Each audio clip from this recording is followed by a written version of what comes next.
자, 우리 오늘은 그 19번 클래시피케이션에 대해서 보도록 하겠습니다.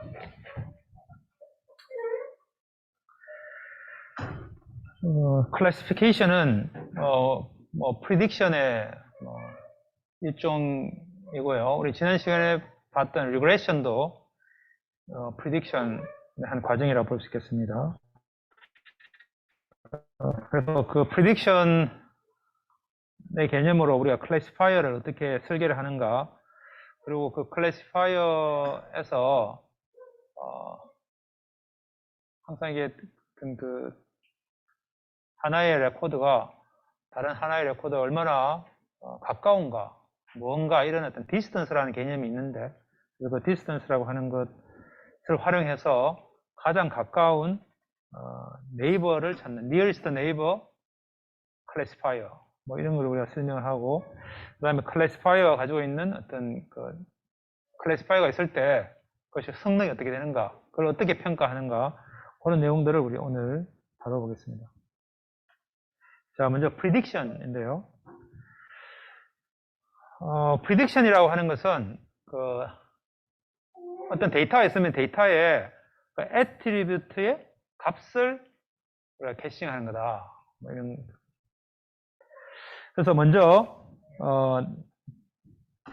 incomplete한, 충분하지 않는 어떤 정보를 기반으로 해서 우리가 attribute의 값을 추정하는 것이 prediction이다. 그죠? 그래서 prediction 하는 하나의 어떤 방법 중에 우리 하나의 어떤 데이터 하나에 대해서, individual에 대해서 outcome을 prediction 하기 위해서 그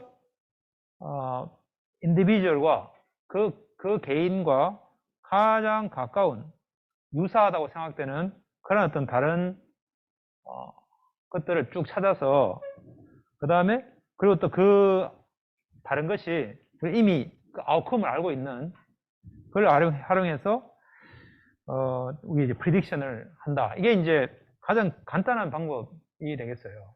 근데 여기서 이제 비슷하다라고 하는 게 이제 우리가 그 지난 시간에 우리가 이제 그 부모의 키를 가지고 자녀의 키를 예측한다고 했을 때 이미 우리가 알고 있는 데이터가 있고, 그 부모의 키와 자녀의 키, 그 간의 어떤 관계를 가지고 우리가 뭐 리그레이션도 하고, 혹은 또 이제 바로 리그레이션 하기 전에 했던 방법이 동일한 어떤 그 부모의 키, 동일한 부모의 키에 가까운 데이터들을 가지고 뭐 평균을 내가지고 우리가 값을 하게 됐죠.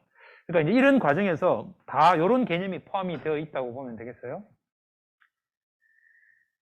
그래서 prediction 하는 데는 두 가지 타입이 있는데, 여기서 이제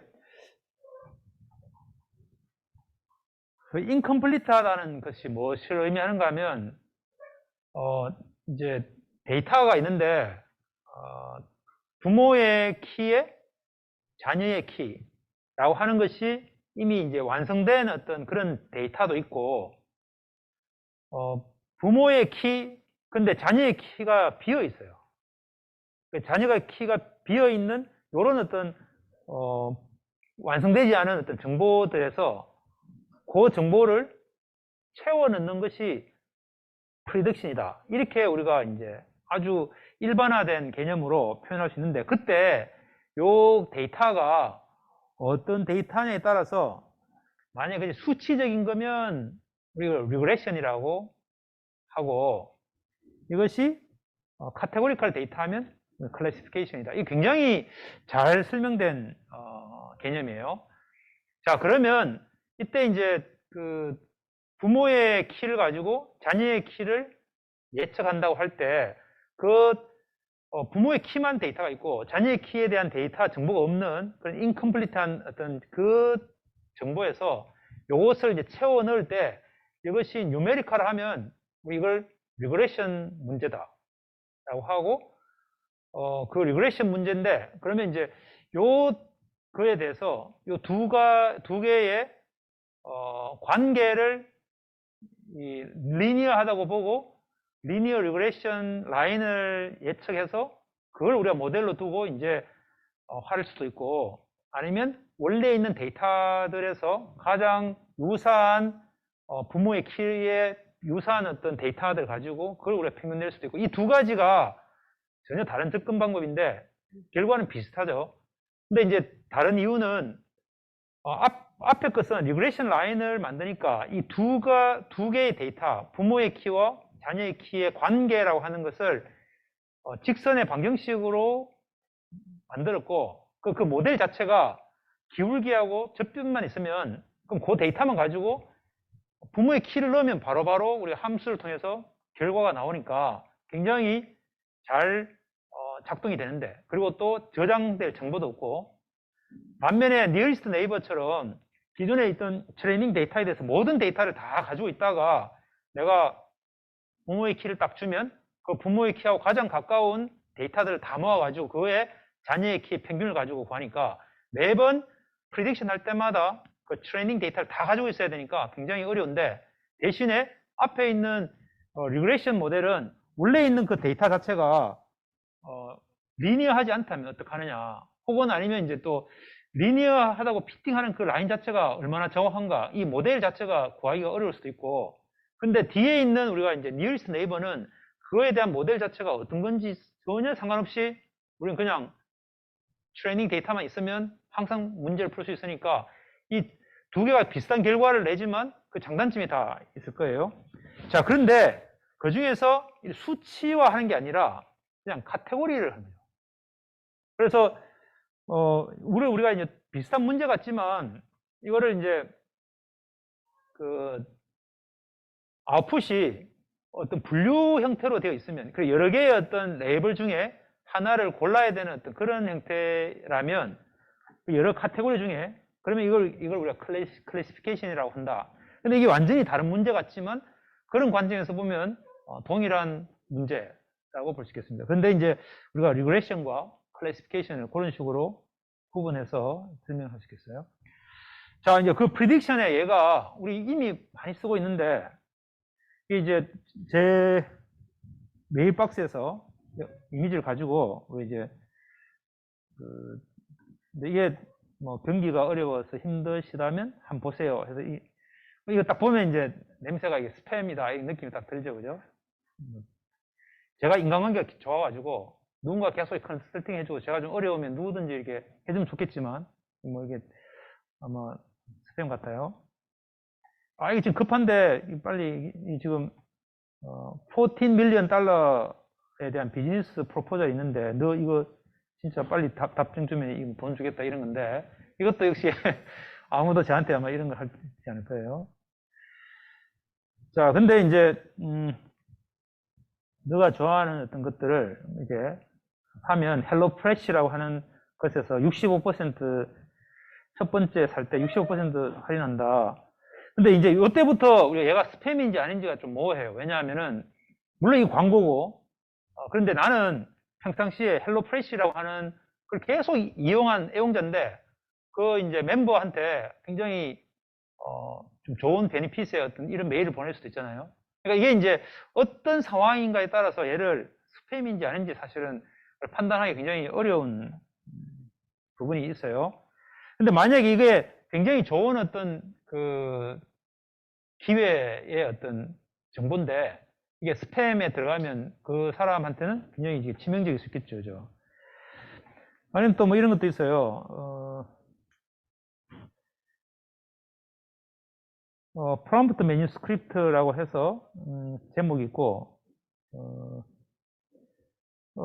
요것만 봐서는 이게 뭔지를 정확히 잘 모르겠는데, 어쨌든 이 메일을 통해서 이렇게 접촉을 하고 그걸 통해서 뭔가 이제 커뮤니케이션 하고 싶어 하는 뭐 그런 형태인데, 사실 이것도 다 제가 구글의 스팸에 있는 박스에서 제가 끌고 왔기 때문에 아마 스팸이겠죠.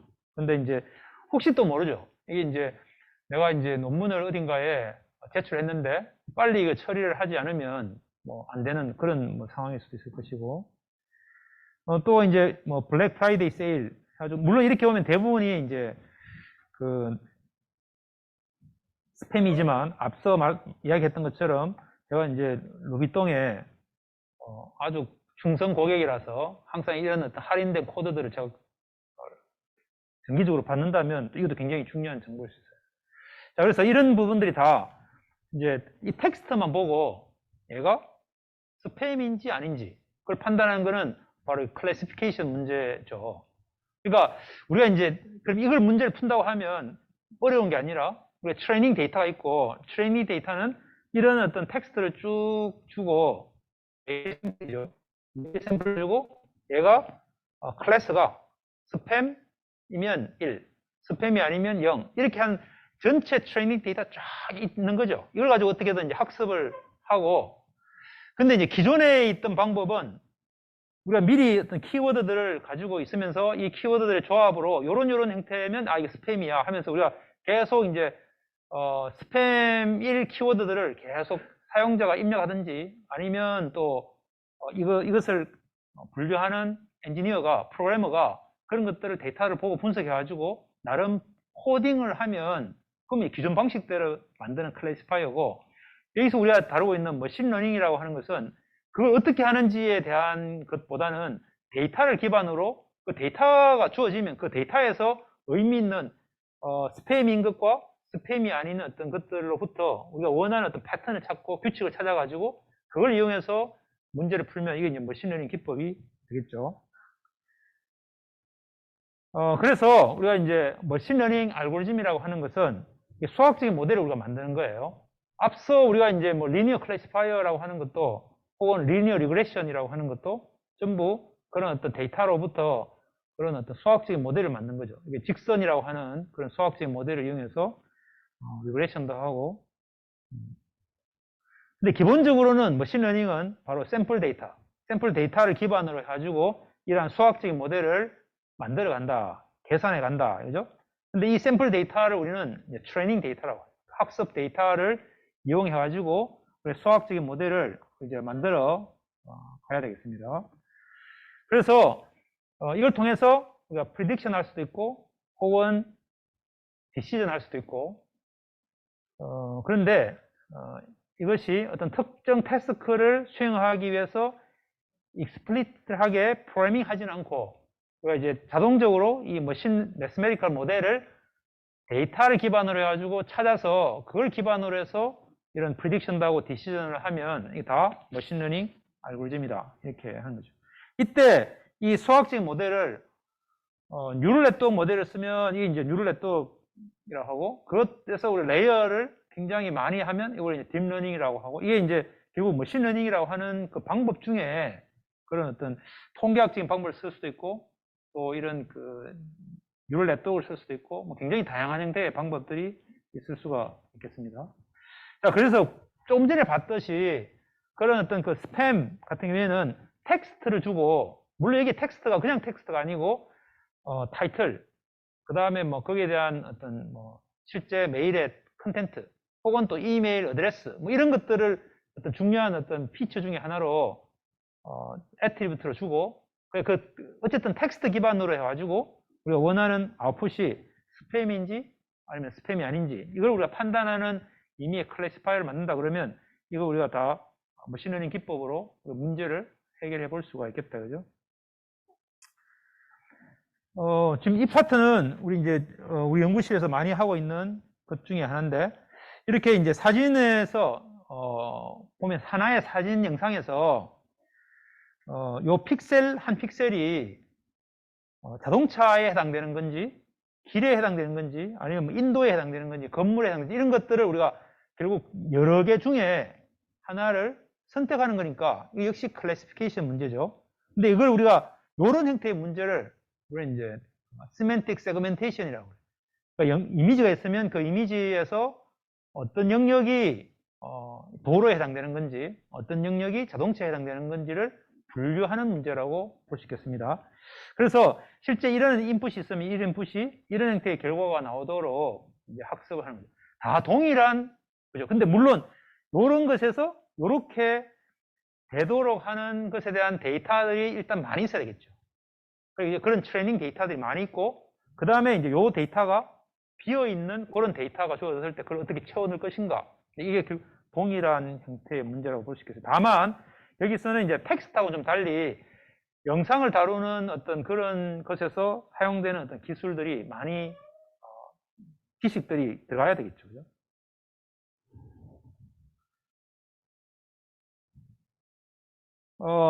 이것은 실제 우리가 테슬라에서 자동차를 인식하고 그 다음에 거기에 이런 교통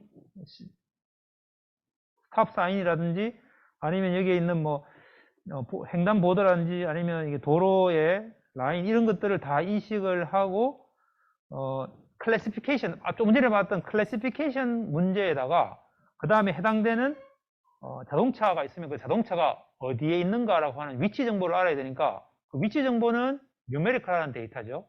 그러니까 리그레션이 들어가요. 그래서 이거는 리그레션과 클래시피케이션이 동시에 있는 그런 문제라고 볼 수 있겠습니다.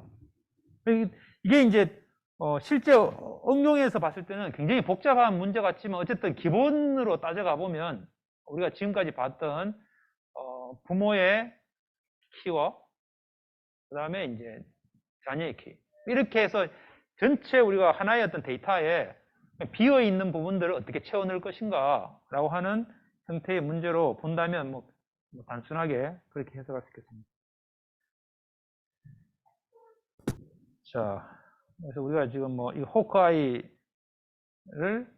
코딩하는 건 아니고 이제 데모를 한번 보겠습니다. 자, 여기에 이제 이게 이미 다 우리가 했고 여기 스탠다드 유닛으로 바꾸는 것 있고 그 다음에 뭐 디스턴스 뭐 이런 건 이제 우리가 이따가 실제로 사용할 때 보도록 해요. 그 다음에 이제 비주얼라이제이션 하는 것이 있는데 자, 클래시피케이션의 example로 이 CKD라고 하는 데이터가 있어요. CKD라고 하는 게 제가 작년에도 사용했던 데이터인데 CKD라고 하는 것은 만성 신장 질환이라고 해요.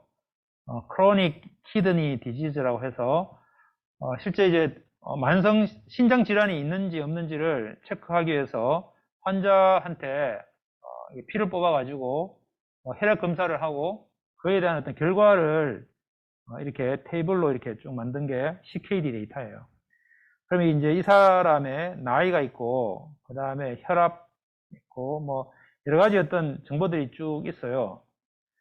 자, 그래서 이 데이터들이 이제 한번 우리가 혈액 검사를 하면 그 혈액 검사로부터 뽑을 수 있는 여러 가지 어떤 정보들이 있는데 실제로 최근에 우리가 실리콘밸리에 어떤 여성이 창업을 해가지고 그냥 이런 모든 데이터들을 다 뽑으려면 피가 많이 필요한데 그냥 약간의 어떤 피를 조금만 가지고도 확대해가지고 이런 모든 검사에서 얻을 수 있는 것들을 다 얻을 수 있는 그런 새로운 혁신적인 기술을 개발했다 해가지고 엄청나게 많은 돈도 투자받고 해서 했는데 결국 그게 사기라는 게 밝혀졌죠. 이제 어쨌든 뭐 이렇게 비슷한 형태의 이런 형태로 그 혈액 검사를 하면 굉장히 다양한 정보들을 우리가 얻을 수가 있어요. 이 데이터에서 우리가 이제 원하는 것은 마지막에 있는 이 클래스죠. 이 클래스가 1이라고 하면 이게 만성 신장 질환이 있는 환자다. 아니다. 이게 이제 이미 이제 데이터에서 그걸 다 모아가지고 이런 것들이 이제 학습 데이터가 있어요. 그래서 이걸 우리가 이제 클래스로 그룹핑을 해보면 이 0, 그러니까 실제 환자가 아닌 데이터. 물론 이게 이제 어떻게 모았는가에 따라 다른데 굉장히 건강한 사람들로부터 데이터를 모을 수도 있고 아니면 이 사람이 일단은 이제 막 심장 쪽이 아프다 해가지고 그런 사람들만 모아가지고 데이터를 모았을 수도 있고 이거는 이제 뭐 데이터가 어떤 형태인지는 잘 모르겠는데 어쨌든 우리가 여기에 병이 있는 사람이 있고 아닌 사람도 있고 이렇게 이제 그룹핑이 돼 있어요. 자, 그런데 이제 이걸 가지고 이제 분석을 좀 해서 나름 이제 이 이쪽에 전문가인 사람들이 가장 핵심적인 어떤 데이터들이, 물론 이게 나이 뭐 이런 것보다도 뭐 이 블러드 프레셔 이런 것보다도 필요한 게 이제 이게 화이트 블러드 셀 카운트라고 하는 것과 그 다음에 글루코스라고 하는 것, 요런 그 다음에 이제 혈당 수치, 뭐 요 한 3가지 정도가 굉장히 중요한 정보 중에 하나라고 이렇게 판단이 이미 연구가 있어서 그래가지고 이제 뽑아봤어요. 그래서 여기 이제 백혈구 수치하고 글루코스라고 하는 그 데이터를 가지고 플로팅 해보니까 뭐 이렇게 이제 쭉 나와 있는데, 헤모글로빈하고 글루코스 요 2개를 가지고 이제 찍어보니까 아주 이렇게 잘 분류가 될 수 있도록, 이 그림만 봤을 때는 잘 분류가 되겠죠, 그죠? 물론 실제 문제는 이렇진 않아요. 이건 굉장히 아이디얼하게 헤모글로빈과 글루코스 이 2개만 데이터만 보고도 이게 뚜렷하게 이렇게 분리가 될 수 있는 이런 형태의 예제를 우리가 찾은 거예요. 자, 그러면 우리가 이제 여기서 우리가 이제 여기에 보면 이제 클래스가 제로인 거, 이게 이제 병이 없는 사람, 그 다음에 이제 실제 병이 있는 사람을 가지고 이제 클래스 제로와 클래스 1로 구분을 해서 보니까 여기에 클래스가 0인, 클래스가 0인 요 까만색의 클래스 0인 것에 글루코스의 맥스 값을 하면 요 위에 있는 요 값이 되겠죠, 그죠? 그래서 요것보다 이 글루코스가 요 그 클래스가 0인 사람들에 대해서 글루코스가 맥스인 것보다 더 위에 있으면 얘는 전부 클래스 1이다. 뭐 이렇게 이제 간단하게 우리가 보겠어요. 그 다음에 여기에 헤모글로빈이 클래스가 0인 사람의 가장 작은 값보다 더 작으면 이제 클래스 1에 해당되고, 요 안쪽에 있으면 클래스 0이다. 이렇게 이제 판단을 하기 위해서 이 2값을 구했어요. 그래서 0인 사람의 맥스 글루코스와 그 다음 0인 클래스의 민 헤모글로빈을 찾아가지고 이 값을 구해서 우리가 이제 클래시파이어, 이거는 우리 이제 이것도 일종의 이제 머신러닝 기법이다. 왜냐하면 데이터를 기반으로 했으니까 그럴 수도 있지만, 어쨌든 우리가 이제 매뉴얼하게 이거 보니까 헤모글로빈이 요 위치에서 이쪽에 있으면 클래스 1이다. 요보다 더 크면 클래스 1이다. 이렇게 이제 간단하게 코딩을 해서 만들 수가 있겠다, 그죠? 자, 그렇게 해서 클래시파이 매뉴얼리 해가지고 헤모글로빈과 글루코스가 들어오면 그 각각의 값들이 민, 맥스 이렇게 하면 1 아니면 0 이렇게 이제 우리가 판단해가지고 만들 수 있죠.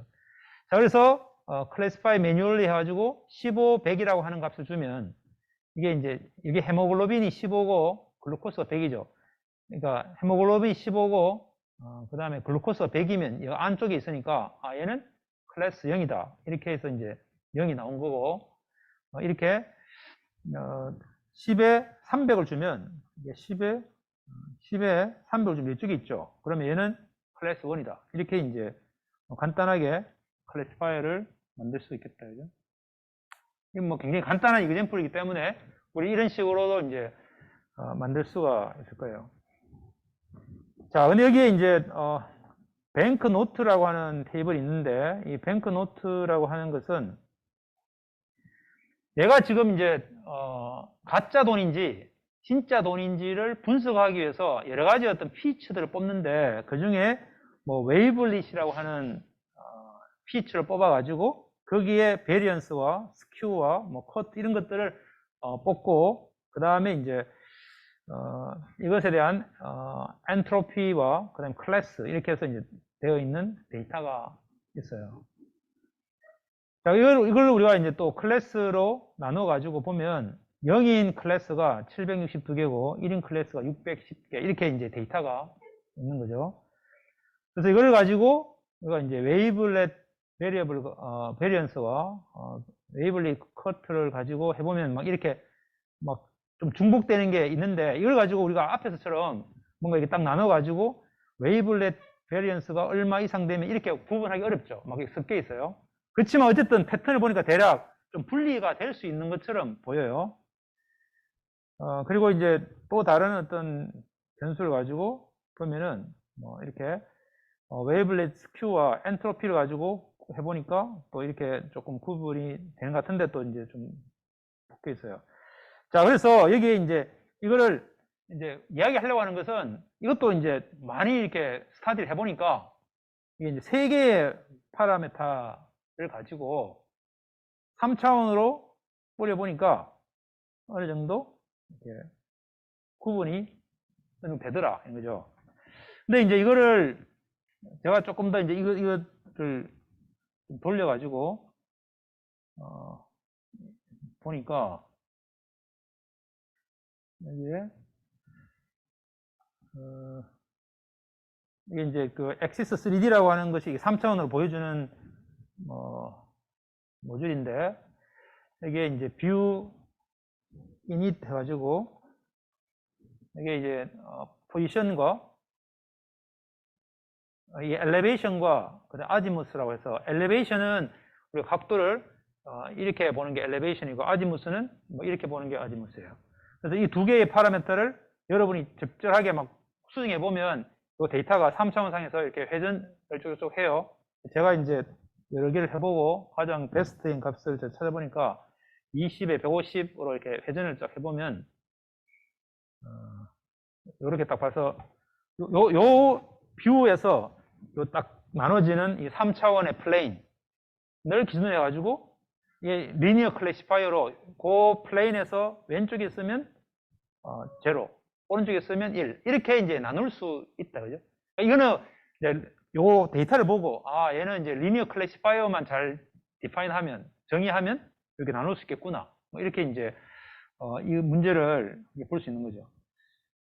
그러니까 앞에 있는 이 CKD 데이터 같은 경우에는 이 축으로 이 헤모글로빈이라고 하는 이 축, 그 다음에 글루코스라고 하는 이 축에서 봤을 때 그냥 감소했는 거고, 얘는 이제 이런 3차원 공간상에서 세 개의 파라미터를 가지고 적절하게 이런 그 3차원 공간상의 하이퍼 플레인, 여기서는 이제 3차원이니까 그냥 플레인이죠.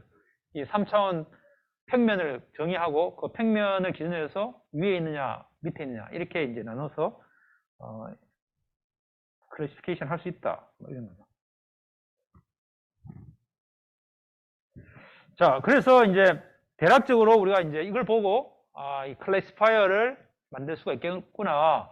그러니까 리그레이션하고는 달리 결과가 이렇게 클래스 0, 1 이렇게 이제 카테고라이즈 된 어떤 그런 카테고리 중에 하나를 선택하는 그런 형태로 하면 우리가 이제 바이너리 클래시파이어예요.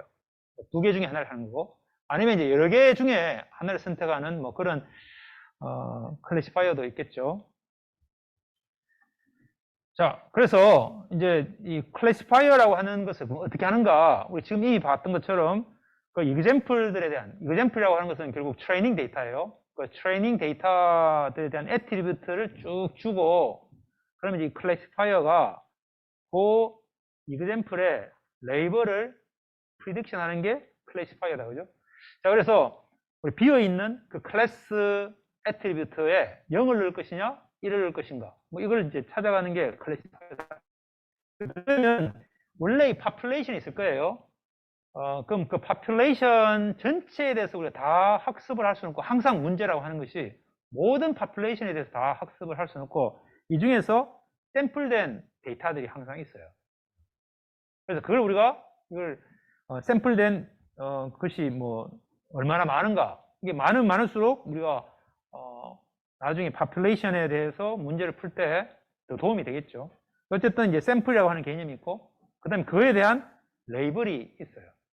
그래서 얘가 데이터, 뉴메리컬한 거면 리그레이션 문제고, 지금처럼 클래스 중에 하나면 이게 클래시파이어다, 그죠? 근데 이걸 또 우리가 두 개가 같이 합쳐진 문제도 있었죠, 아까. 어쨌든 샘플과 레이블이 있다, 그죠?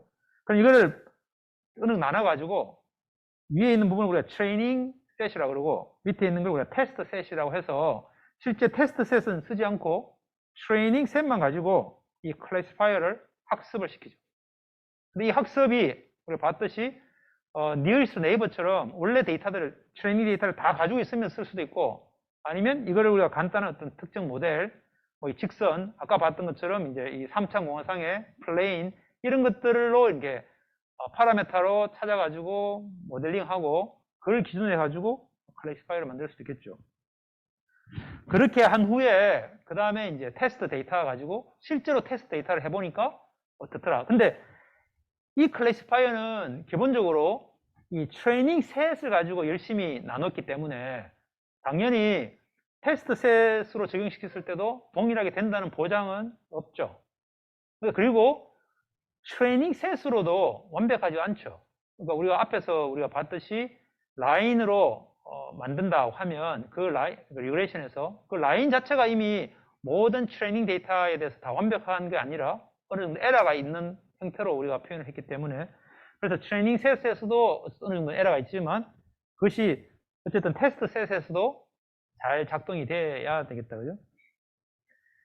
자, 그래서 우리는 이 트레이닝 셋을 가지고 그 애트리뷰트와 레이블, 애트리뷰트와 레이블 사이의 어떤 어소시에이션을 찾고, 그 어소시에이션이 뭐 직선일 수도 있고, 혹은 아니면 이제 클래시파이어니까 그거에 대한 어떤 나눠지는 어떤 그런 경계에 해당되는 플레인을 찾을 수도 있고, 그렇게 해서 이제 애트리뷰트를 찾고, 그 다음에 거기에 이제 레이블을 가지고 서로 간에 어소시에이션을 구한 후에, 그 다음에는 이제 이 클래시파이어에 애트리뷰트만 줘가지고, 애트리뷰트만 줘서 그에서 나온 어떤 결과 클래스와 이미 우리가 정답을 알고 있는 이 테스트 셋의 그 레이블과 얼마나 일치하는가를 보고, 이 클래시파이어가 굉장히 잘 된다, 안 된다, 이런 걸 우리가 이제 판단을 하게 된다, 그죠?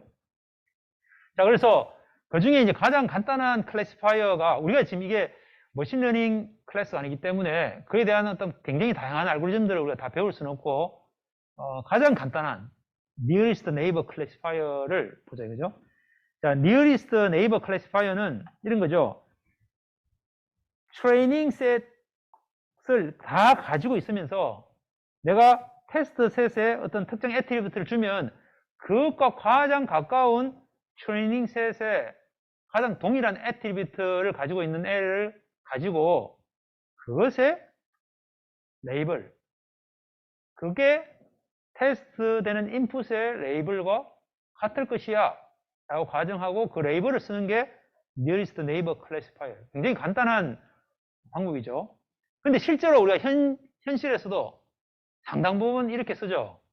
내가 지금 이제 어떤 상황에 대해서 저게 이제 어떻게 될 것인가 라고 하는 것을 판단할 때 과거에 거의 유사한 형태의 케이스를 보고 옛날에 이렇게 했으니까 이럴 것이야, 이렇게 이제 뭐 법정에서 판례를 쓸 수도 있고, 아니면 이제 뭐 의사가 어떤 진단을 할 때도 내가 지금까지 가지고 있던 어떤 백데이터를 가지고, 혹은 또 다른 사람들이 연구했던 데이터를 가지고 요런 상황일 때는 이걸 암이야, 요런 상황일 때는 뭐 지금 어때, 이렇게 대부분 그렇게 많이 쓰고 있다, 그죠? 그래서 이게 nearest neighbor가 굉장히 간단한 것이지만 어떻게 보면 굉장히 제너럴하고 많이 활용될 수 있다. 다만 nearest neighbor가 우리 지난 시간에 봤던 리니어 리그레이션처럼 그런 라인으로 모델링 하는 것과 다른 것은 이 트레이닝 셋을 다 가지고 있어야 되죠. 테스트 할 때도. 그게 이제 가지고 있는 가장 취약점 중에 하나겠어요. 자, 그래서 어쨌든 nearest neighbor classifier는 사실은 학습이라고 하는 과정이 없어요. 그냥 데이터를 다 저장하고 있으면 그게 학습이 끝이에요. 그래서 사실 이게 트레이닝이라고 하는 것이 의미가 크게 없는데, 어쨌든 원래 이 머신러닝 알고리즘은 트레이닝을 해가지고 굉장히 시간이 오래 걸리더라도 얘들을 아주 정교하게 시간을 많이 투자해가지고 학습을 한 후에 실제 테스트할 때는 아주 빠르게 시간을 적게 들여가지고 결과를 내는 게 가장 머신러닝 알고리즘이 좋은 알고리즘이에요. 그러니까 아까 우리가 리니어 리그레이션 할 때 이 라인을 피팅하는데 시간이 많이 걸리더라도 막 어떻게든 찾아가지고 하나를 찾고 나면 그 다음부터는 이제 그냥 테스트 할 때는 그 데이터 주면 바로 함수에다 적용시키면 바로 나오니까 엄청 빠르죠. 그러니까 이제 그런 형태의 모양이 가장 머신러닝 알고리즘의 관점에서는 좋은 알고리즘이에요. 근데 nearest neighbor classifier는 실제로 학습할 때는 거의 학습하지 않고 그냥 데이터만 쫙 모으는 게 끝이고, 다만 이제 그걸 데이터를 모은 후에 가장 가까운 nearest 비슷한 형태의 데이터를 찾는 것을 빠르게 하기 위해서 뭔가 좋은 자료 구조를 만들 수는 있겠죠. 어쨌든 그런 어떤 과정의 노력이 어떻게 보면 트레이닝이라고 하는 거고, 실제 데이터에 대한 결과를 얻을 때는 이걸 찾아가야 되니까, 가장 가까운 걸 찾아야 되니까 시간이 많이 걸려요. 자, 그래서 비슷한 문제들을 한번 데모를 보면서 봅시다. 자, 그래서 우리가 이제 이미 이걸 가지고 수작업으로 요거의 어떤 클래스 0인 것에 대한 모양을 삼각형으로 잘 만들어 가지고 그 박스에서 벗어나면 클래스 1이고 그 안에 있으면 클래스 0이다. 이렇게 이제 수작업으로 했지만, 이거는 우리가 우연찮게도 이런 데이터 가지고 쭉 보니까 이런 거고, 그렇게 하지 말고 이제 머신러닝 기법으로 nearest neighbor로 한번 해보자 이거죠. 자, 그래서 자, CKD에 대한 테이블인데 헤모글로빈에 대해서 스탠다드 유닛으로 만들고, 그 다음에 글루코스에 대해서도 만들고, 그 다음 백혈구 카운트에 대해서도 스탠다드 유닛으로 만들어 가지고 새로운 CKD라고 하는 테이블을 하나 만들었어요. 물론 여기서 우리가 앞에서 봤듯이 헤모글로빈과 글루코스 이 두 개만 데이터만 가지고도 충분히 나눌 수 있지만, 우리 이제 모른다고 치고, 여기 있는 많이 만성 신장 질환에서 많이 중요한 팩터라고 생각하는, 물론 이게 만약에 이제 이게 의학적인 연구에 의해서 신장 질환이 있으면 피에 어떤 수치가 높아진다, 뭐 이런 것들이 있겠죠. 그러니까 그런 걸 가지고 가장 영향을 많이 미치는 세 개의 어떤 그 값을 가지고 만들었어요. 자, 그 다음에 우리가 여기서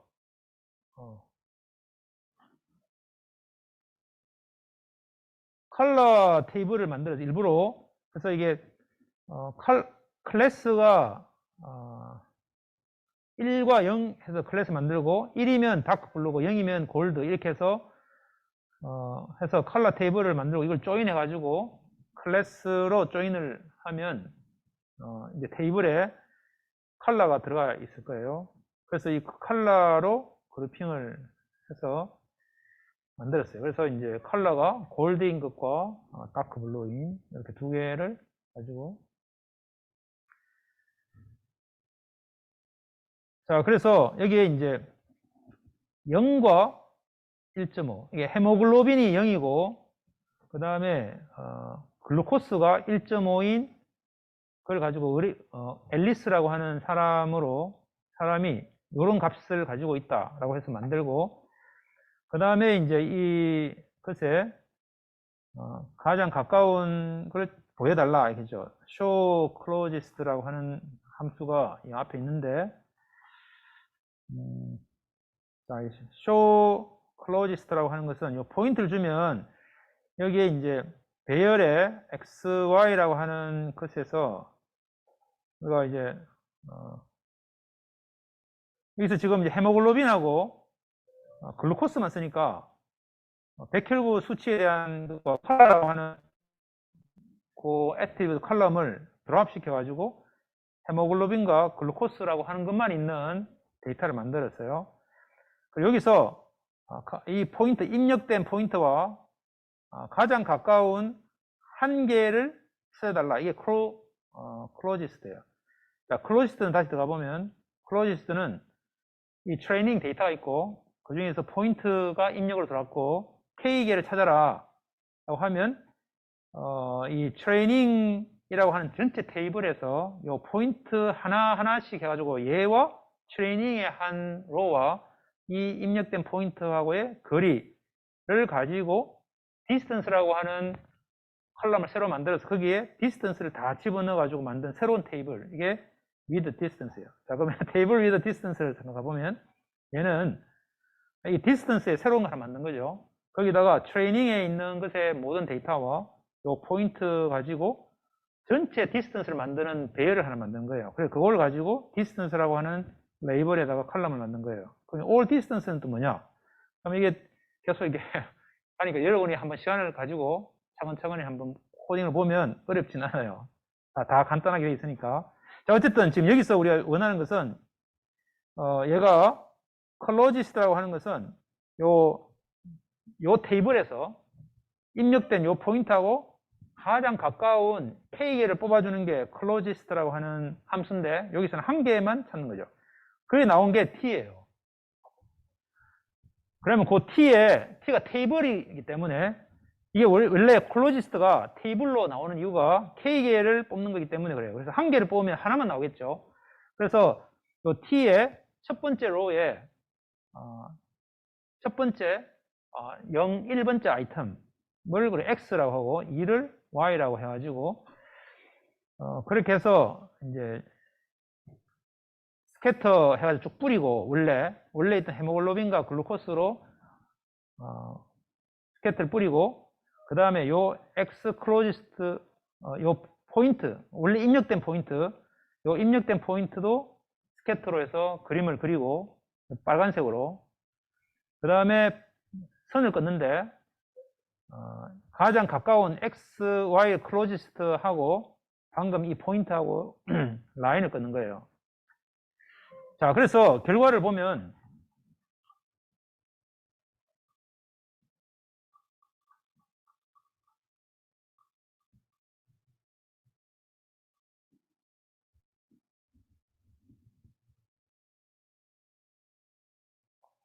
자, 입력된 빨간 점이 있고 여기서 가장 가까운 애를 찾으니까 거리가 가장 가까웠다 해가지고 얘를 찾은 거예요.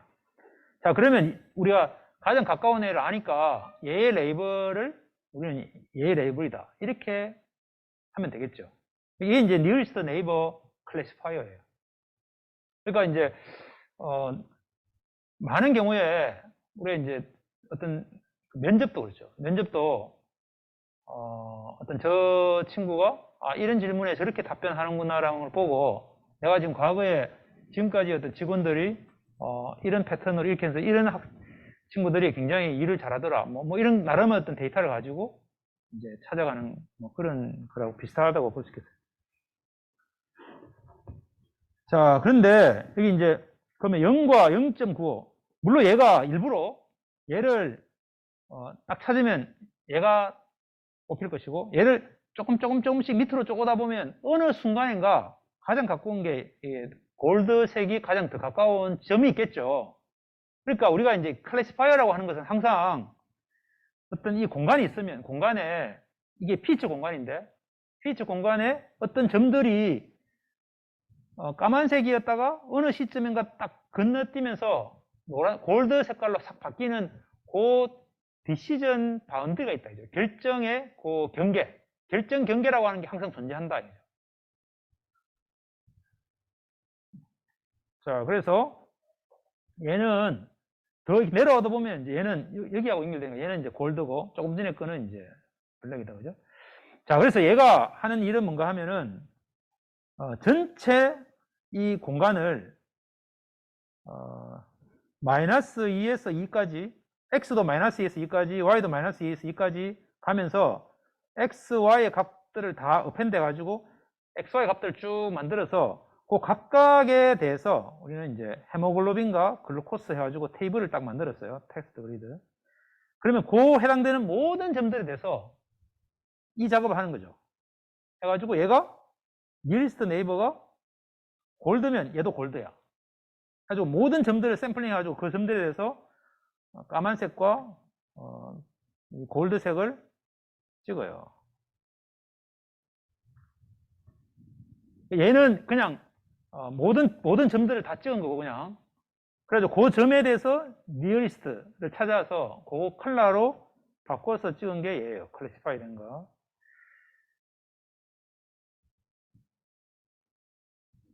모든 점들에 대해서 지금 nearest neighbor를 다 구하니까 시간이 좀 걸려요.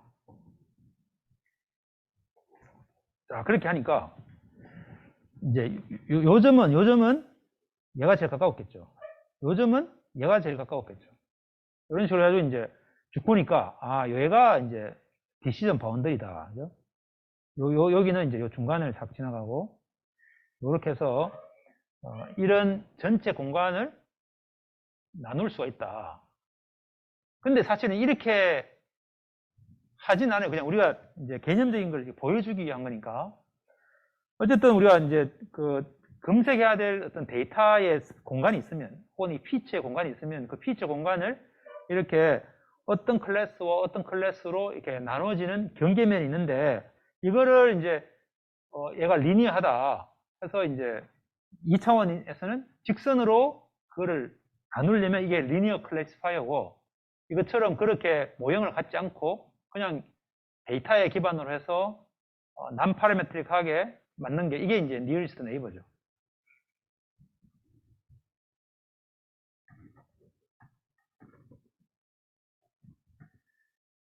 자, 그래서 여기에 이제 구글 사이언스 페어라고 해서 여러분이 검색해 보면 아마 한 2018년까지는 구글이 미국에 있는 이 학생들 대상으로 해서 어떤 특정한 문제를 두고 그 문제를 잘 이렇게 찾을 수 있는 그런 알고리즘을 만들어서 서로 이렇게, 사실 이게 이제 좋은 게 데이터는 고정되어 있고 그 데이터를 주고 그 데이터를 가장 잘 분류할 수 있는 걸 찾아라. 이렇게 하면 이제 특히 이제 우리가 잉여 시간이 많은 친구들은 막 이거 해볼 수 있는 거죠. 막 이렇게 저렇게.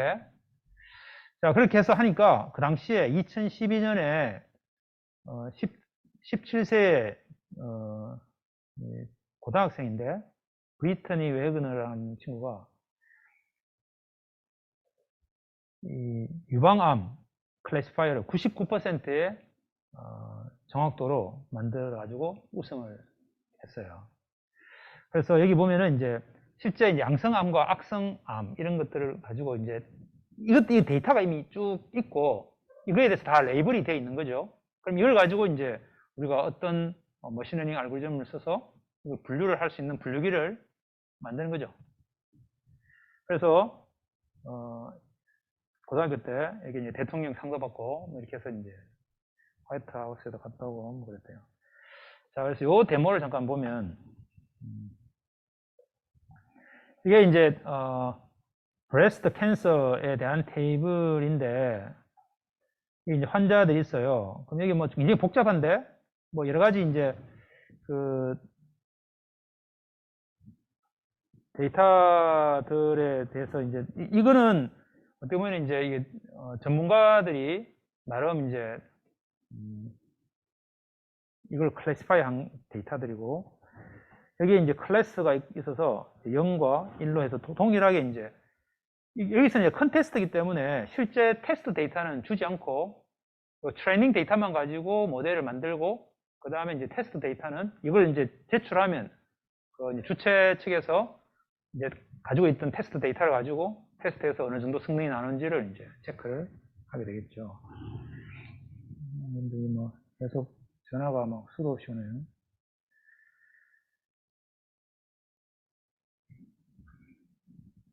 자, 그래서 이 클래스로 나눠보니까 0인 클래스가 444개고 1인 클래스가 239개예요.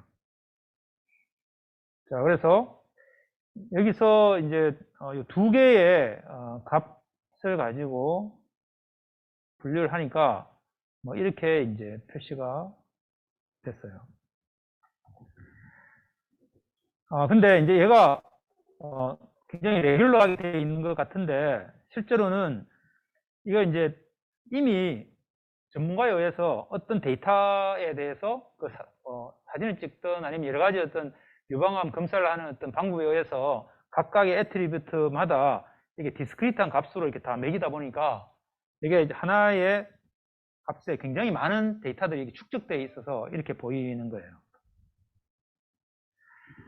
자, 그래서 이런 데이터 같은 경우에는 이것이 얼마나 복잡한 데이터들이 많이 있는지를 보기 위해서 일부러 뭐 굳이 이렇게 할 필요 없지만 여기 보면은 이제 완전히 블랙인 거, 완전히 골드인 거 말고 이 중간에 조금 이렇게 섞여 있는 게 있죠. 얘들이 이제 데이터가 여기 축적돼 가지고 보이는데 그래서 요 데이터에다가 이 정규 분포를 따르는 노이즈를 약간 평균은 0이고 표준 편차가 0.09인 그런 어떤 데이터들을 넣어 가지고 해서 새롭게 지터된 형태의 데이터를 우리가 가지고 뿌리면 이렇게, 그러니까 실제 이 데이터 안에 막 여러 개의 데이터가 있는데 이걸 랜덤하게 막 노이즈를 주니까 옆으로 막 번져가지고 이게 보여요. 그래서 어쨌든 전체적으로는 원래 이런 데이터인데 이 데이터에서 중첩된 데이터들이 너무 많으니까 이런 형태의 예제일 때는 약간의 노이즈를 넣어가지고 전체적으로 어떻게 구성되어 있는지를 가시화할 때 이렇게 씁니다. 자, 근데 우리가 아직까지 지금 이런 형태의 문제를 잘 풀기 위한 어떤 그런 클래시파이어를 우리가 배운 게 아니니까 이 문제는 사실은 이제 요렇게만 해서는 어렵고 다른 방법을 쓰는데 여기서는 이제 그런 것을 깊이 있게는 보지 않고 있어요.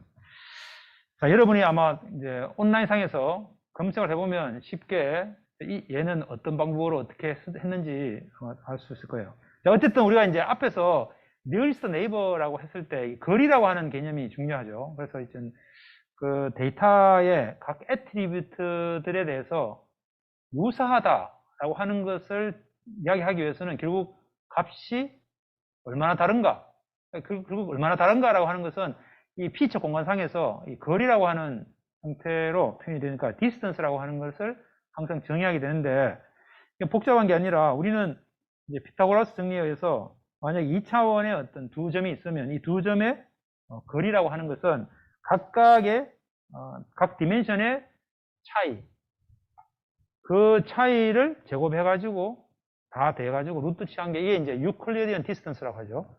그래서 이런 피타고라스 정리에 의해서 이런 거리를 쉽게 설계를 할 수 있을 거예요.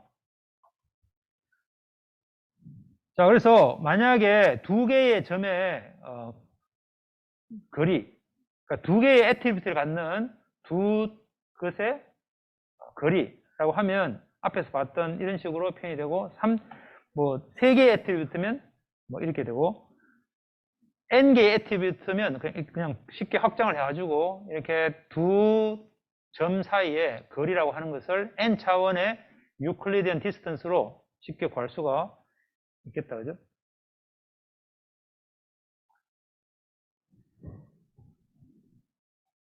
자, 여기 뭐 데모를 잠깐 보면, 자, 그래서 디스턴스라고 하는 것은 이게 이제 그러니까 numPy에서는 얘가 디멘션이 어떻게 됐든 상관없이 얘와 얘를 빼가지고 각각의 제곱을 하면 모든 컴포넌트에 대해서 다 제곱해서 그 다음에 썸을 해가지고 그 다음에 이걸 스퀘어 루트 해가지고 거리를 우리가 구할 수가 있겠죠.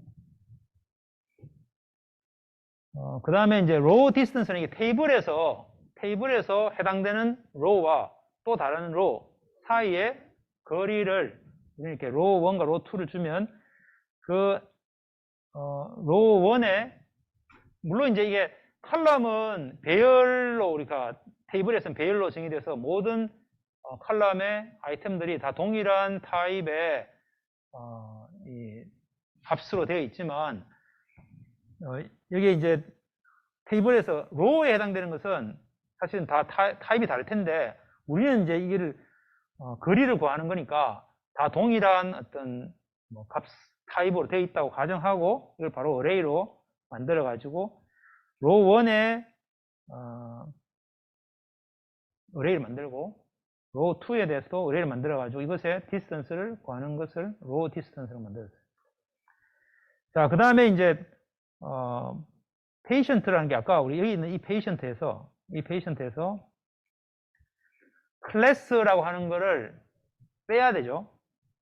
클래스라는 거 빼고, 왜냐면 지금 여기에 있는 이 테이블에서 이 로우와 이 로우에 대해서 거리가 얼마인가 라고 하려면 결국 이 클래스라고 하는 것은 빼야 되죠. 항상 그래서 클래스는 빼고 나머지 가지고 이제 거리를 구하게 돼요. 그래서 클래스를 뺀 애트리뷰트만 가지고 이제 보면은 애트리뷰트 테이블이 있는 거죠. 그래서 0과 1의 거리 하면 이제 애트리뷰트의 로우 0번째와 1번째 거리 가지고 뭐 얘가 11.87 이렇게 나왔어요.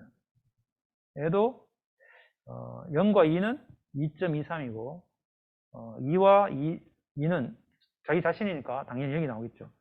자, 그래서 이렇게 이제 여기 있는 하나의 어떤 그 인디비주얼 또 다른 하나의 인디비주얼 간의 어떤 거리라고 하는 것을 그냥 단순하게 이렇게 유클리든 디스턴스로 구했어요.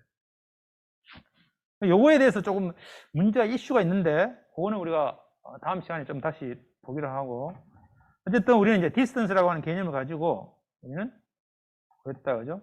요게 이제 테이블에 row라고 하는 함수 좀 있었는데 각각의 row는 각 인디비주얼에 대한 데이터들을 가지고 있고, 그래서 테이블에 row i 하면 i번째 row를 우리가 가져오죠. 그 다음에 i번째 row에 아이템 j 하면 그 j번째 컬럼의 실제 값을 우리가 얻을 수 있어요. 그래서 테이블에 row i에 np array 하면 그걸 가지고 배열을 우리가 만드는 거죠. 그래서 각각 row에 인디비주얼하게 생각해서 t의 rows 하면 t의 row의 개수죠. 그 개수에서 row를 돌리면서 row의 아이템 j 이렇게 하면은 결국 우리가 원하는 그 애트리뷰트를 얻을 수 있어요. 그 다음에 t의 exclude i라고 하면 그 i번째 row를 그냥 제거하고 나머지 것만 남는 테이블 그걸 구할 때 t.exclude 있어요. 이걸 설명한 이유는 우리 다음 데모에서 이런 걸 활용을 하려고 하는 거예요. 그래서 이제 nearest neighbor를 보면, 자, k nearest neighbor를 이제 찾는 형태의 것을 보면 k개의 nearest neighbor를 어떻게 찾는가 하면 특정 example를 주고 그 example에서 가장 가까운 k개를 찾아라 라고 하면, 이미 아까 우리가 이제 잠깐 코드를 잠깐 봤는데 트레이닝 셋에 있는 각각의 example과 그 다음에 주어진 그 example 사이의 거리를 일단 계산하죠. 거리를 각 계산해 가지고 그거를 트레이닝 데이터 테이블에다가 새로운 컬럼을 하나 만들어 가지고 디스턴스라고 하는 컬럼을 만들고 거기다가 요 디스턴스 전체의 배열을 거기다가 이제 추가를 하고, 그 다음에 이제 요 오그멘트 된 테이블을 그 디스턴스에 대해서 인크리징 오더로 소팅을 하면 제일 위에 가장 디스턴스가 작은 애부터 해서 소팅이 되니까 거기에서 K개를 딱 뽑으면 우리가 원하는 K nearest neighbor가 완성이 된다, 그죠? 그래서 sorted 테이블에서 탑 K row를 우리가 뽑아서 쓰면 된다, 그죠? 자, 그래서 이제 classifier 우리가 간단한데, 그래서 이제 어떤 포인트에 대해서 classify 하라. 얘가 뭐 클래스 0이냐, 클래스 1이냐 이제 한다 하면 우선 K nearest neighbor를 찾자, 그죠? 그 다음에는 이제 K nearest neighbor를 찾은 후에 거기서 다수결의 원칙에 의해서 0이 많으냐, 1이 많은가. 그래서 그 많은 것에 따라가자, 이거죠. 그래서 일반적으로 K를 홀수계를 해요. 그래서 우리가 보통 위원회를 꾸밀 때도 홀수명으로 하는 이유가, 거기서 이제 뭐 어떤 결정을 내려야 할 때 이게 항상 타이가 되지 않도록 하려고 이제 홀수명을 위원회를 하는 것도 그런 거예요. 그래서 K nearest neighbor에서 보통은 K를 홀수계를 많이 합니다. 그래서 이제 그 majority vote를 해가지고 이긴 클래스에다가 이 포인트의 클래스 레이블을 어사인하는 게 classifier, K nearest neighbor classifier가 하는 일이겠다. 자, 그래서 데모를 보면, 자, 그래서 distance라고 하는 것이 있는데, 이 트레이닝 주고 example 주면 아까 우리가 distance라고 하는 empty array를 하나 만들고, 그 다음에 이 트레이닝에서 항상 클래스는 드랍 시켜줘야 되죠. 드랍 시켜주고, 그 다음에 이제 attribute만 있는 테이블 하나 만들고, 그래서 그 attribute only 테이블에 row에 있는 row를 하나를 row distance 해가지고 example과 방금 이 attribute only에 있는 row와 거리를 구해가지고 그거를 distance라고 하는 배열에다가 하나씩 append 하죠. 그러면 모든 그 트레이닝의 그 하나하나 row마다 디스턴스를 하나씩 계산한 그런 배열이 만들어지겠어요. 뭐 이렇게 해도 되고, 아니면 뭐 이렇게 해도 되는데, 이렇게 해서 요 디스턴스를 만든 것을, 디스턴스라고 하면 되는데, 그냥 distance to example 해가지고, 요 거리를 위드 칼럼으로 해서 새로운 거 하나 만들어서 리턴해 주는 게 요 distances라고 하는 함수예요. 자, 그러면 attribute의 row에 21번째 하면 21번째 row가 쭉 나와 있죠. 그래서 21번째 것을 빼고 21번째 빼고 그 다음에 21번째 것. 그러니까 얘가 지금 이제 21번째 거를 우리 example이라고 하고 21번째 거를 빼고 그 example과 해가지고 거리를 구하면 얘가 distance to ex 해서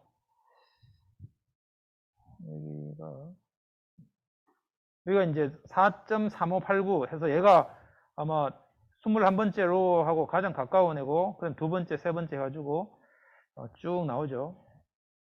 그래서 이게 이제 closest K라고 하는 것은 이 중에서 소팅을 해가지고 그 중에 take 해서 NPA range K 하면 0부터 K-1까지의 row를 뽑아내 주니까 가장 K에 가까운 K를 가지고 테이블을 만들어주는 함수예요.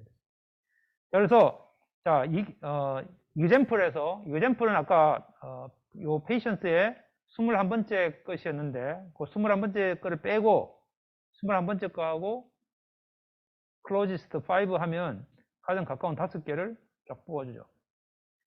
그럼 여기에 클래스에 0이 있고 1이 4개죠. 그러면 얘가 이제 클래스가 1이다 이렇게 이제 하고 싶은 거죠. 자, 그래서 이것도 그냥 아주 일반화 시켜가지고 K가 몇 개인지 모르니까 K개가 있으면 5개 돼서 얘를 방금 구한 거 얘가 이제 closest라고 하는 걸 방금 구한 거예요. 여기서 클래스로 그룹핑하면 클래스 1은 4개, 클래스 0은 1개 이렇게 해서 나오겠죠. 그걸 우리가 카운트로 소팅을 디센딩으로 하면 항상 이렇게 나오겠죠. 요때의 첫 번째 거 요거 클래스 1 얘가 우리가 원하는 답이에요.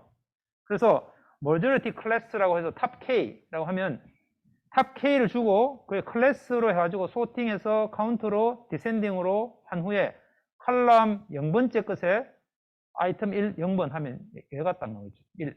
그래서 답이 1 이렇게 나올 거예요. 자, 그래서 클래시파이의 트레이닝의 example에 K 주면 트레이닝 가지고 example과 가장 가까운 K개를 찾고 그걸 가지고 탑 K에서 클래스로 소팅해 가지고 첫 번째 하니까 majority가 결과가 나오겠죠. 이 다 함수로 해놓으니까 굉장히 압축돼서 나와요. 자, 그러면 여기서 classify 하는데 우리는 5개의 가장 nearest neighbor의 classify를 돌려가지고 example 21번째에 있는 그 example하고 가장 가까운 다른 애 중에 가장 가까운 5개의 클래스를 가지고 나를 보겠다 그죠? 그러면 1 이렇게 답이 나온다 그죠? 자, 그래서 실제 21번 example의 클래스는 뭔가 하면 원래 1이었어요 그죠? 여기 클래스 1. 그러니까 이제 거기에 다 몰려 있었어요. 클래스 1번의 애들이 거기에 다 몰려 있었는데 나를 빼고 주위에 5개를 딱 보니까 1이죠. 물론 이게 다를 수 있죠. 군계 1하고 해가지고 내 주위에는 전부 0인데 나만 1인 경우가 있겠죠. 아니면 이제 전부가 아니고 다수결에 의해서 아까 조금 전에 봤을 때는 여기 한 명이 0이었고 나머지가 4명이 1이었죠. 자, 그래서 우리는 그냥 랜덤하게 물론 이걸 이제 이렇게 트레이닝 데이터의 10번째를 가지고 하는 게 아니라 우리가 이제 이미 트레이닝 데이터가 있고 테스트 데이터가 있으면 테스트 데이터 하나하나를 가지고 여기다가 집어넣어서 K개에 가까운 걸 찾고 거기에 클래스를 다수개로 해서 가지고 우리가 이제 클래시파이 하면 되는데, 여기서 이제 예를 들면 이렇게 하는 거죠. 그래서 10번째 걸 가지고 new example로 하고 10번째 걸 뺀 거에서 5개로 해보면 얘는 0이 나왔는데, 실제 10번째 것의 클래스를 보면 0이니까 얘도 일치된다. 다른 example에서 15번째 거는 이제 반대로 실제로 이렇게 구하면 0인데 얘는 원래는 자기 1이에요. 그래서 이제 내 주위에 당연히 그렇지 않은 상황이 항상 존재할 거예요. 자, 그래서 이렇게 이제 테스트를 해볼 수가 있겠다. 자, 그래서 우리가 이제 이 코드에서 사용했던 것들이 이 포인트 1과 포인트 2 배열이 주어지면 이거에 거리 구하는 거 있었고, 그 다음에 테이블에서 로우 1번과 로우 2에 대해서 거리 구하는 거를 요 디스턴스를 이용해 가지고 구한 게 있고, 그 다음에 이 트레이닝 테이블에서 example 하나에 대해서 거리 구하는 거 있었고, 전체 그 테이블의 디스턴스 컬럼으로 이루어진 그런 것들을 구하는 거죠. 그 다음에 K개에 가장 가까운 K개 클로지스트를 구하는 것이 있었고, 탑 K의 majority 클래스를 구하는 게 있고, 요걸 이용해 가지고 트레이닝 주고 example 주고 K개의 nearest classifier를 만드는 최종적인 클래시파이어를 설계를 했어요. 자, 그렇게 해서 이제 그럼 evaluation 하죠. evaluation은 사실은 뭐 이제 해보면 금방 알겠죠. 이 클래시파이어가 얼마나 정확한가, 그죠? 그래서 레이블이 있는 데이터셋에서 특정 클래시파이어의 accuracy가 얼마인가 라고 하는 것은 전체 example 중에서 제대로 레이블 되는 애들의 비율이 얼마인가, 이렇게 하면 이제 정확도를 우리가 구할 수 있겠다.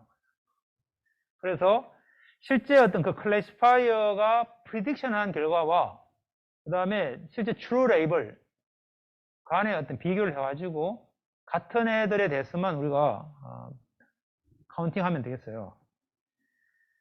그래서 실제로 얘가 이제 population에서부터 샘플링 된 거기 때문에 그래서 이걸 가지고 우리는 이제 population에서는 어떨 것이다 이렇게 판단해야 되니까 우리가 지금까지 배웠던 그런 confidence interval과 그 다음에 이제 population에서 샘플링한 것의 어떤 결과를 가지고 실제 population이 어떨 것인가를 추정해야 되는 그 문제를 여기서 같이 다 적용을 해야 돼요. 왜냐하면 우리가 지금 구하려고 하는 것은 population에 대한 어떤 클래시피케이션인데, 여기서 샘플링한 이 데이터를 가지고 우리가 학습을 했기 때문에, 그래서 이걸 결과를 가지고 다시 population이 어떨까 이걸 이제 보려고 하는 거죠. 자, 그래서 샘플 레이블이 있으면 이걸 우리가 트레이닝 셋에서 나누고 테스트 셋에서 나눴지만 어쨌든 이것에 대한 원래는 population에서부터 우리가 샘플링 한 거기 때문에, 그래서 이제 그런 개념들을 우리가 다 같이 포함을 시켜서 이해를 해야 된다, 그죠? 자, 그래서 데모를 잠깐 보면, 자, 그래서 이제 patients의 환자의 numRow를 보면 이제 683명의 환자 데이터가 있어요. 자, 그래서 여기 그래서 683이라고 하는 것 자체가 어떻게 보면은 원래 population에서 이미 샘플링 된 것이라고 가정을 하고, 그 다음에 여기에 이제 우리가 많이 했던 with replacement를 false로 해가지고 셔플링을 하죠. 셔플링을 하고, 그래서 이렇게 한 이유는 이걸 우리가 이제 트레이닝 데이터와 테스트 데이터를 나눌 때 처음부터 이게 뭔가 순서가 있을 수도 있고, 또 이게 모집하는 과정에서 모집을 처음부터 했는 순서대가 있고, 뭐 하여튼 뭔가 거기에 코헤런스가 있을 수 있으니까, 그래서 이걸 셔플링 해가지고 보통은 트레이닝 셋과 테스트 셋으로 이렇게 구분해서 나눠요. 여기서는 트레이닝 세트를 342개로 했고 테스트 셋은 683에서 342를 빼면 되는데 거의 반반 나눈 거 한 거죠. 그래서 evaluation accuracy라고 하는 것은 이 테스트에서 클래스를 빼고 그 다음에 테스트 애트리뷰트라고 하는 테이블만 만들어 가지고 그 테스트의 로우만큼에 대해서 테스트 애트리뷰트의 i번째 끝하고 트레이닝 전체 하고 해가지고 K개의 nearest neighbor로 클래시파이 해가지고 나온 결과, 이게 C죠. 그래서 그 C가 실제 그 테스트에 원래 클래스가 있었겠죠. 그 클래스하고 같은가 아닌가를 보고, 같으면 num correct에 1씩 증가시키고 아니면 증가 안 시키고 하면 결국 for loop을 끝나고 나면 제대로 클래시파이한 개수가 나오겠죠. 그래서 그거를 전체 데이터, 테스트 데이터 전체 개수로 나누면 비율이 나올 거예요. 그래서 제대로 클래시파이한 비율이 나올 거예요. 자, 그래서 이제 이렇게 해서 구하니까 K nearest에 K를 5로 하면 0.97, 이게 97%.